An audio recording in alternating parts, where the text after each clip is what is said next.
Salut à tous, aujourd'hui on se retrouve pour un nouveau tutoriel sur Yuzu Emulator.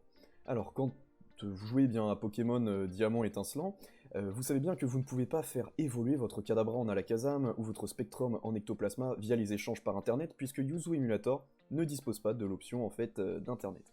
Mais il existe une solution qui permet de faire évoluer les Pokémon qui nécessitent un échange. Pour cela on va utiliser un mode. Rendez-vous dans la description de la vidéo dans laquelle en fait je vais mettre deux liens. Il va y avoir un lien pour le mode dans la version 1.0.0, mais également un lien pour la version Pokémon Diamant étincelant 1.1.1. Sachez également que ça va marcher pour la version Perle, il n'y a pas de souci. Bien, vous téléchargez le mode, et en fait vous allez tout simplement obtenir un fichier d'archives qui va s'appeler No Items Required. Vous faites un clic droit, alors pas comme moi, un clic droit j'ai dit, vous faites extraire ici, et vous allez obtenir un dossier qui se nomme ROMFS. C'est donc notre mode. Mais comment l'installer, me direz-vous? Vous retournez dans Yuzu Emulator, vous faites un clic droit, vous allez directement dans Ouvrir l'emplacement des données des modes. Normalement, votre dossier est vide, vous faites un clic droit et vous faites un nouveau dossier.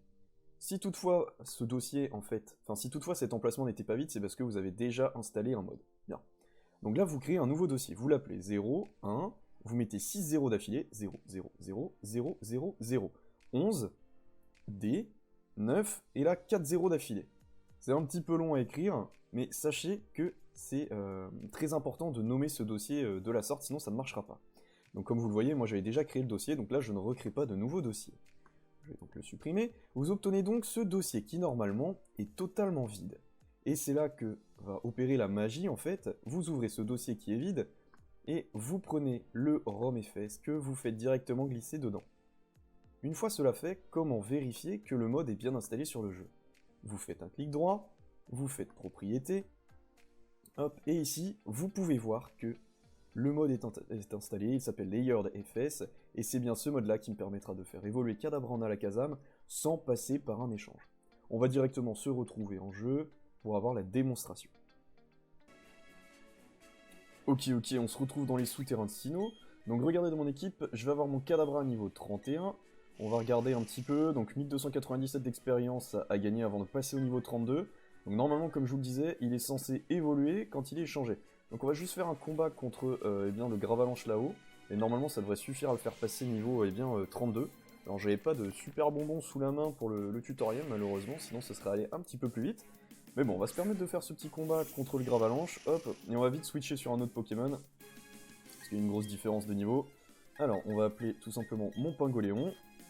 Et là, vous allez voir qu'en fait, à la fin du combat, Kadabra, il va évoluer en un superbe Alakazam. Et ça, c'est vraiment top.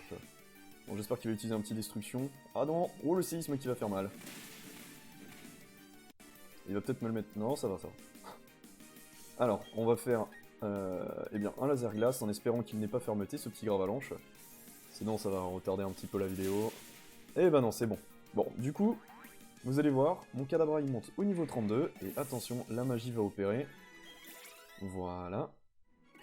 Normalement il va devenir un monstre en attaque spé. Ça y est, c'est parti. Donc là c'est normal qu'il y ait un écran noir, Yuzu a un peu de mal. Et voilà, vous voyez bien que mon Kadabra, il se met à évoluer, il n'y a pas eu d'échange, et c'est bien sur Yuzu Emulator.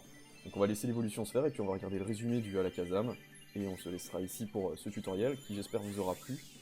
N'hésitez pas d'ores et déjà à laisser un petit like et à vous abonner pour d'autres tutoriels sur Yuzu Emulator et Pokémon Diamant étincelant.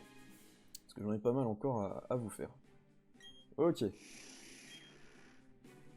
Tac, et regardez, dans mon équipe, qui est-ce que j'ai? Eh bien, un superbe Alakazam, avec normalement énormément d'attaques spéciales.